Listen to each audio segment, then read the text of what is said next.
Oke guys, gue Bimas dari channel Topi Tupi. Tempatnya orang-orang bisa ngeluarin semua unek-uneknya tanpa perlu takut untuk dihakimin.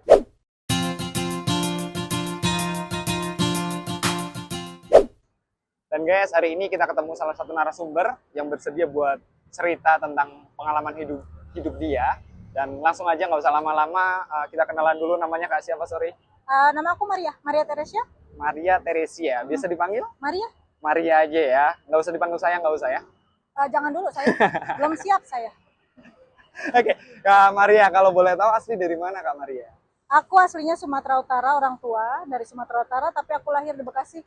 Aku besar di Jakarta. Besar di Jakarta, cuman keturunan dari Sumatera. Betul. Berarti jatuhnya Batak juga atau Bekasi nih jatuhnya? Boru Batak dong, Batak ya. Betul sekali. Horas kalau kata orang Medan. Horas, maju ajua. Ya. Jujur nggak tahu itu maju-maju itu Aku apa. juga nggak tahu, aku lihat aja di TV-TV banyak. Oke, tapi Kak, kalau boleh tahu, Kakak sekarang kegiatannya apa sih? Profesional kah atau bisnis? Aku agak setengah-setengah ya. Jadi secara profesi, aku karyawan. Karyawan. Ya, tapi aku bekerja untuk perusahaan yang bergerak di bidang pendidikan teknologi. Ya, pendidikan teknologi, tapi kita full remote 100%. Bisa dibilang istilah simpelnya tuh sekolah coding lah ya. Sekolah coding. Ya, asalnya dari US dan India, berpusat di sana. Oke, kita sudah beroperasi di lebih dari 20 negara. Aku handle untuk Indonesia. Wow. Sebagai manajer operasional. Oke. Tapi jujur Kak, di bayangan aku tentang pekerjaan Kakak ini terlalu rumit buat aku ya. Oh gitu. Informatika simpel. Lebih ke informatikanya. Coding pernah dengar? Pernah. Nah itu. Oh, lebih ke situnya. Ya, tapi di bidang pendidikannya ya, kita ngajarin anak-anak coding. Anak-anak dalam artian anak kecil sampai remaja. Oke. Seperti itu. Jadi kita ajarin mereka untuk bikin aplikasi, bikin website, bikin games, seperti itu. Termasuk Gen AI ya, Artificial juga. Intelligence ya. Makanya saya baru pulang dari AI conference. Hari ini Kempinski. baru pulang selesai dari Kempinski. Betul. Oke. Dan Kak, kalau boleh tahu, Kakak bekerja di bidang itu udah berapa tahun sih? 4,5 tahun? 4,5 tahun. Iya. Udah cukup lama ya? Lumayan. Aku awal mulanya itu sebagai tenaga pengajar. Guru. Betul, tenaga pengajar untuk pendidikan teknologi ini. Lalu dipromot sebagai leader. Sebagai leader? Untuk Asia Tenggara. Asia Tenggara. Betul. Oke. Gitu. Dan macam-macam ya di perusahaan itu aku juga hiring, rekrutmen, aku juga trainer, ya macam-macam all in one lah ya. Berarti sebenarnya pekerjaan Kakak ini banyak banget ya job desk-nya ya? Ya, aku juga digital marketing. Enggak sih, aslinya aku manajemen aja. Lebih aslinya ke For now ya. Kalau dulu awal-awal join tuh 2 tahun pertama itu ya memang aku multiple role ya. Tapi sekarang aku 100% manajemen only. Pegang murid sih ngajar, tapi masih lepas. Dalam artian nggak fix gitu. Tapi aslinya ya manajemen role. Manajemen role. Dan kalau boleh tahu, kalau nggak salah kan tadi Kakak bekerja remote ya? Betul. Full remote itu Kak? Full remote 100%. Saya tidak pernah ketemu dengan teman kerja saya atau atasan saya. Atau murid saya sekalipun. Bahkan muridnya juga? Betul. Bener-bener full remote? Yes. Ini pekerjaan full remote pertama kali Kak? Atau sebelumnya memang pekerjaan Kakak full remote semua? Atau enggak. Ini, ini pekerjaan pertama full remote. Sebelumnya aku kerja di office. Ya, selama 7 tahun di bidang marketing research. Marketing research. Ya, tapi bukan di Indonesia. Bukan di luar negeri. Ya. Oke. Jadi aku kena pengurangan di luar negeri sana. Kembali ke Indonesia. Jadi di Indonesia ini aku lihat ada lowongan kerja untuk bekerja sebagai tenaga pengajar coding. Aku apply karena memang kebetulan saya sendiri tertarik dengan teknologi. Jadi saya pikir daripada sayanya menghabiskan uang untuk belajar ilmu baru, mending saya lamar aja ya kan. Bener. Gitu. Setuju. Ya masuklah saya ke situ, kebetulan ya by God luck gitu ya. Keberuntungan mungkin bisa dibilang Tuhan juga gitu kan ya. Ya kita cepat belajar, kita cepat menguasai sampai akhirnya naik sampai sekarang. Sampai di posisi sekarang ini ya. Menarik banget. Tapi Kak, kan sebelumnya Kakak bekerja di office hour ya, dan sekarang full remote. Kan itu adjusting juga tuh. Banget. Kalau menurut Kakak sendiri nih, apa sih lebih enak mana sih? Full remote kah atau lebih ke office hour? Aku bisa bilang 50-50 ya. Kalau dibilang lebih yang mana, lebih enakan remote job. Lebih enak remote Ya, job. tapi ada pro and cons. Jadi kalau positifnya itu kalau untuk remote job ya of course kita flexible timing ya, kita bisa kerja dari mana aja. Yes, betul, Gitu. betul. Dalam artian ketika kita punya sebuah fleksibilitas dalam waktu kan sangat berharga ya. Betul. Gitu. Kita bisa melakukan yang lainnya. Contoh, aku bisa setup bisnis sendiri. Setup bisnis. Ya, aku bisa belajar ilmu baru. Yes. Aku bisa menghadiri seminar untuk networking. Jadi networking aku luas. Itu kalau untuk remote job. Tapi kalau untuk office job terikat, Yes, ya, betul. itu limitationnya banyak. Tapi positifnya adalah kita punya teman kerja. Oke. Kita bisa bersosialisasi. Oke. Kita tidak boring. Seperti itu. Kita benar-benar difungsikan secara manusia ya dalam arti. Tapi kalau remote job enggak sih. Kita harus ngatur sendiri waktu kita. Yes. Hari ini mau ngapain. Itu sih kadang kendalanya di situ aja. Tapi overall ya aku lebih menikmati remote job of course ya. Berarti lebih tetap milih remote job. Cuman ya kalau dibanding suka dukanya ya tetap aja 50-50 ya. 60-40 ya, bukan 50-50. 60-40. Aku kalau prefer kalau untuk in the future juga aku lebih prefer remote job. Oh, lebih ke Karena remote udah job. comfortable. Oke. Karena kan aku sebenarnya bukan full employee ya, bukan full karyawan. Jadi aku memang punya bisnis sendiri, yang dimana aku setup bisnisnya itu kan butuh waktu ya. Yes, betul. Jadi kalau aku full time job di office, aku nggak bisa. Oke. Gitu. Jadi ada pertimbangan lainnya, ada faktor-faktor lainnya yang dimana aku lebih prefer untuk remote job. Oke. Menarik banget Kak. Dari office hour pindah ke remote job, jadi banyak waktu buat explore lagi, Betul. bahkan running bisnis juga. Berarti Kakak ini sebenarnya super sibuk banget ya. Super sibuk sih enggak sih Mas. Jadi aku ini secara profesi aslinya 7 tahun sebagai project manager. Project manager. Ya, project manajernya namanya project manager itu pasti dia itu skill utamanya adalah time management. Time management ya. Orang tuh bisa banget gitu loh ya, ngelihat aku kayak nggak ada kerjaan. Padahal aku lagi kerja gitu. Itu udah terbiasa aku dari zaman ngantor sampai sekarang pun gitu. Oke. Padahal aku lagi kerja di belakang, tapi dia nggak tahu. Gitu. Oke. Entah aku posting-posting tuh, aku rajin konten sosial media kayak ibu rumah tangga yang nggak ada kerjaannya tuh. Itu Yes. saya gitu. Tapi padahal saya lagi kerja. Bahkan banyak ya yang dikerjainnya ya. Alhamdulillah, puji Tuhan, betul. Oke. Ya. Kan ini Kakak kerja berhubungan sama informasi ya. Dan Informatika. informatika. Kalau boleh tahu, Kakak backgroundnya memang informatika atau bekerja sesuai passion Kak atau enggak sih? Kalau Bukan, saya bukan backgroundnya bukan informatika. Jadi awalnya itu saya sekolahnya itu perhotelan justru. perhotelan. Betul, perhotelan. Lalu saya pindah, switching karir ke marketing research Oke. sebagai project manager. Lalu setelah itu pindah lagi ke dunia informatika dan sekarang sebagai manajer.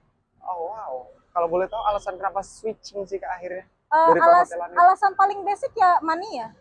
Oke, money ya. Betul, itu paling basic ya. Tapi bukan itu aja sih. Kalau aku itu tipikal orang yang suka belajar. Tipikal orang yang suka belajar. Yes, aku haus ilmu. Haus ilmu. Aku gampang bosan dengan Oke. satu. Aku bukan tipe orang yang comfort zone gitu. Oke. Kadang ada orang yang di comfort zone ya, Nah, aku enggak. Jadi istilahnya pekerjaan aku yang sekarang itu pun fleksibilitasnya luar biasa. Aku kerja mungkin dalam sehari itu jam kerja aku nggak sampai 1 jam, ya. Dan aku bisa libur kapan aja. Tapi di sini aku mencari kesibukan sendiri. mencari kesibukan. Ikutan seminar, ikutan pelatihan, bikin bisnis baru. That's what I do. Yes, menarik banget. Boleh dong Kak kasih motivasi mungkin buat viewers yang ya sekiranya bisa dapat insight buat ngejalanin kehidupan mereka apalagi di ibu kota ini ya, karena memang semuanya kan serba cepat juga. Coba dong kasih tahu. Viewersnya ini kalian di usia berapa ya? Rentang usia berapa? Tergantung kan. Kalau aku ngasih ngasih motivasinya ke viewers kalian yang usianya 60 tahun ke atas kan saya mohon maaf Oke. nih, suhu ya kan. Jadi perjelas dulu nih. Bener juga ya. Usia berapa Oke, nih? usia produktif lah, 20-an. Gen Z lah ya. Gen Z milenial lah. Gen Z milenial. Gen Z milenial. Maksudnya biar mereka ini termotivasi ya dalam segi bidang karir atau Ya, hidup. dari termasuk karir juga hidup. Karena kan banyak di usia-usia 20-an itu banyak anak-anak yang bimbang. Gue harus kemana nih? Apa yang sebenarnya gue kejar dan segala macam. Sedangkan dari cerita kakak juga kan mulai dari perhotelan masuk ke informatika itu kan juga pasti ada alasannya gitu. Sebenarnya aku untuk hal ini motivasi ini aku agak banyak yang mau disampaikan juga, cuman mungkin aku summarize aja kali ya. Boleh. Gitu. Dari kita mulai dengan isu yang terjadi saat ini. Oke. Gen Z, aku ngomongin Gen Z.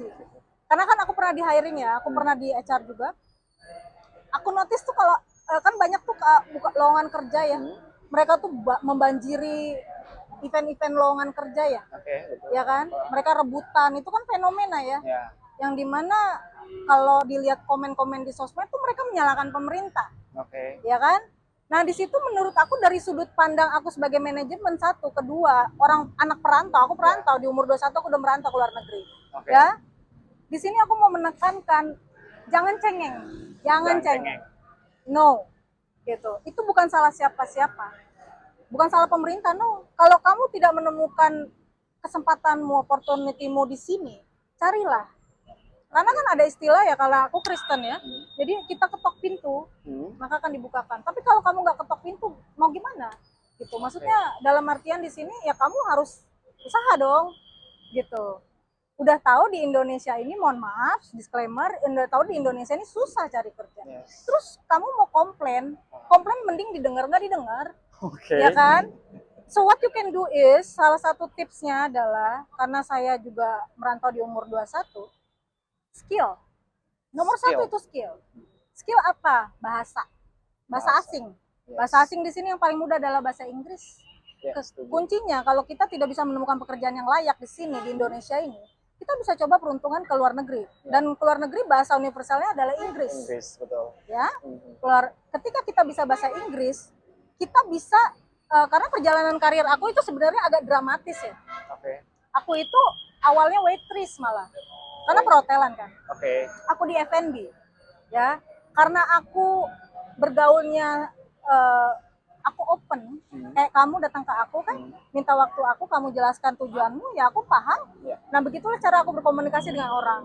Nomor satu adalah ketika untuk kamu biar cepet nih networkingnya, make sure ketika kamu berbicara sama orang, siapapun itu, siapapun ya, bukan cuma CEO, bukan cuma yang office boy, respect. Ya. Karena yang aku notice untuk Indonesia, karena kan aku 12 tahun di luar negeri ya. Untuk Indonesia, anak mudanya itu mannernya kurang. Yes. Etikanya kurang.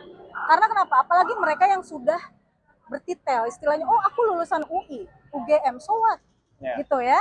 Itu aku hanya cuma bisa menyampaikan itu, karena kan aku udah pernah di luar negeri, jadi aku tahu gitu loh. Perbedaannya big difference gitu. Oh inilah dalam hatiku, oh inilah yang bikin negara kita ini susah majunya. Contoh, ketika ada orang bahasa Inggris salah dikoreksi, nggak boleh. Karena aku juga guru kan. Ketika kita koreksi boleh, tapi di forum yang tepat gitu. Kalau memang kamu diminta untuk mengkoreksi, koreksilah. Di sini momennya adalah teacher ya, guru yang mengkoreksi. Tapi kamu bukan guru gitu, nggak usah mengkoreksi, biarin aja dia salah, karena memang itu proses pembelajaran. Salah itu proses pembelajaran. Nanti dia juga belajar sendiri kok. Dan orang di luar negeri pun nggak bermasalah dengan grammar ya. Tapi kenapa? Ini contoh aja ya. Kenapa orang kita tuh kayaknya ribet banget gitu. Jadi bikin nggak confidence. Itu salah satu contoh aja. Jadi intinya aku rangkum ya, nomor satu kalau untuk terutama Gen Z atau milenial, mungkin ada banyak juga kan PHK gitu. Ada yang namanya tools Google. Itu aku yakin 90% orang di sinilah Indonesia ini pasti pegang namanya smartphone kan? Setuju. Pasti ada internetnya kan? Itu tinggal Google aja, ketik skill apa yang paling demand, yang paling dibutuhkan di 2026. Kan keluar tuh 10 skill tertinggi. Salah satunya informatika. Seperti itu. Ya, tapi mesti mumpuni ya, mesti informatika tentunya ada proses. Gitu. Berarti kalau aku rangkum, berarti yang paling penting itu skill komunikasi, itu bahasa. Skill komunikasi, betul. Jadi kalaupun misalkan di Indonesia nggak punya peluang, bisa keluar juga. Ngikutin kabur aja dulu kali ya. Betul. Saya setuju dengan kabur, karena saya sudah kabur aja dulu di 21 tahun di usia 21 tahun saya, Oke. sekarang 39. Yang kedua kalau dilihat berarti mental belajarnya berarti ya. Mentalnya jangan cengeng, Jangan cengeng, harus jadilah punya mental perantau belajar. gitu. Tuh, jangan cengeng ya. Betul, jangan cengeng. Saya pernah ngerasain namanya kelaparan loh. Oke. Saya pertama kali merantau itu di Singapura. Di Singapura. usia 20 tahun. Di Singapura. Banyak banget kalau diceritain Kak ya. Makanya saya bilang agak dramatis nih perjalanan hidup saya. Bener-bener. Saya perempuan, saya nggak ada siapa-siapa. Ketika saya merantau, ya inilah karakternya biasanya perempuan Sumatera ya. Karena gitu, walaupun saya lahir di sini, tapi tetap aja darah Sumatera kan. Tetap betul. Kayak gitu. Jadi Dan ketika kita susah, disitulah kita paham, oh nggak ada yang easy nih. oke. Kamu harus kerja keras kalau kamu mau beli beras. Oke. Ya kan? Kalau di sini kan dikit-dikit nggak dapat kerja, nyalain pemerintah. Berarti lebih harus fokus ke diri sendiri ya, tanpa peduli mau kebijakannya kayak gini ini dan Ntar segala kalau macam. di contoh ya, karena aku ini contoh dari pengalaman aku sebagai HR. Hmm. Lulusan universitas ternama ya kan, S1, S2, whatever ya. Itu udah matok gaji. Oke. Di luar negeri nggak boleh. Gaji itu nanti ketika kamu lolos. Kalau kamu belum lolos, jangan pernah matok gaji, itu nggak sopan. Ini salah satunya. Jadi kalau kebetulan aku juga ini ya, di platform deals.com aku pernah diundang untuk jadi coach gitu, tapi aku nggak aktif. Kebetulan ada platform seperti ini ya, bagus. Oke. Semoga pesanku tersampaikan. Amin, amin, amin. Karena Gen Z itu bukan Gen Z doang sih sebenarnya, in general ya, Ya. kritikal banget sih. Dan ya banyak banget yang menarik dari kakak. So thank you so much buat sharingnya. Ya mudah-mudahan hal apa yang kakak ceritain hari ini, perjalanan kakak dan segala macam itu bisa jadi inspirasi buat kami di sini, juga buat semua orang yang nonton nantinya. Smart. Nah, kalau boleh tahu Kak, apa sih, minta dong feedback, kalau dari kakak pribadi, feedback buat kita sebagai top P2P-nya ini, feedbacknya apa kalau dari kakak? Feedbacknya ini program kalian bagus banget. Oke. Mungkin cari orang yang memang benar-benar tertarget kayak saya. Oke. Ya kadang-kadang ada yang namanya false information. Ya kalau bisa background check dulu. Background check dulu. Ya mereka kan bisa aja bilang saya CEO. Yes. Dan dia menyampaikan informasi yang salah. Karena kan kalian tujuannya untuk orang banyak toh. Ya betul. Nah kalau yang ininya fake scam, gimana? Nggak tersampaikan dong. Yes. Ininya apa, niat baiknya. Ya kan? Berarti harus di make sure dulu ya. Background check. Kalau boleh tahu kakak punya LinkedIn, bolehkah aku add itu aja pura-pura? Oke. Kita add LinkedIn gitu. Kalau yang namanya profesional kan pasti ada LinkedIn biasanya. Ya. Seru banget ngobrol sama Kak Maria ya. Banyak banget hal yang bisa kita ambil. So buat teman-teman, boleh Kak kasih tahu ke teman-teman supaya teman-teman bisa follow, like, komen, dan bisa pantengin channel ini. Boleh bantu ke Tadi namanya apa saya lupa. Talk P2P. Talk P2P. Jadi aku baru pertama kali dengar brand ini sih, tapi excited banget. Mudah-mudahan Talk P2P ini bisa lebih banyak dapetin relevan responden ya. Amin. Karena kan aku juga dari orang riset, aku suka turun ke jalan juga nyari responden. Aku tahu rasanya gitu. Intinya siapapun responden yang nanti akan direkrut oleh Talk P2P, mudah-mudahan bisa same page with me gitu, dalam artian ayo kita bangun generasi Indonesia yang lebih baik lagi. Aku dari tenaga pendidik, akademisi, memang aku guru juga sih, tapi aku mengabdi ya gitu. Aku mengabdi 50% waktuku kuabdikan untuk mengajar anak Indonesia. Wow. 50%-nya ya untuk setup bisnis. Tapi intinya karena memang kita ketika jadi project manager itu dilatih. Kita dilatih untuk mengkontribusikan waktu kita untuk mengabdi dalam bidang ilmu. Seperti itu. Jadi intinya belajar. Untuk semua generasi belajar, jangan males. Itu kuncinya sih, belajar. Apa aja dipelajarin. Mau belajar bahasa Inggris, mau belajar kehidupan, terserah, belajar. Ya, itu aja. So guys, jangan lupa follow, like, comment, dan subscribe. Follow ya. Satu lagi terakhir Kak, konten ini bakalan kita posting di platform kita, Instagram, Facebook, sama YouTube. Ya. It's okay ya? Gak apa-apa banget. Thank you so much sekali lagi Kak. Tos dulu biar nggak slack ya. Yoi men. Thank you. Semangat. Dadah. Bye.